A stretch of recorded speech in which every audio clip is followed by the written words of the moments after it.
How to fix headphones not detecting on Windows 11. So everyone, welcome to the video. In this tutorial, I'm going to show you guys how you can fix if your Windows device is not detecting your headphones. So the first thing that you want to do is head over to your control panel and open it. Then make sure that it's selected to small icons on View By.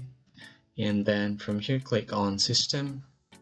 And once your system is open, click on this Advanced Settings. Click on Advanced System Settings and something like this will pop up on your screen.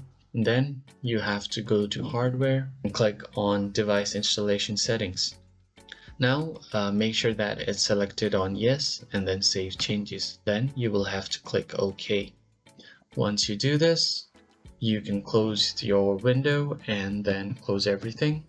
Now head over to this PC's icon and right click on it, then click on Show More Options and then click on Manage.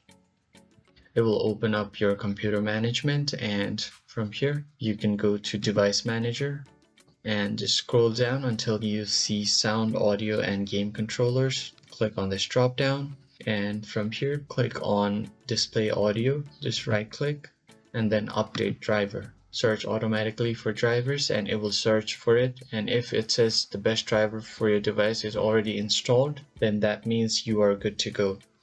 Make sure to do this to all of your headphones that have been connected, and once you do this, you can scan for hardware changes and you can give your device a quick restart and you should be good to go. If you found the video helpful, like and subscribe. I will see you on the next one.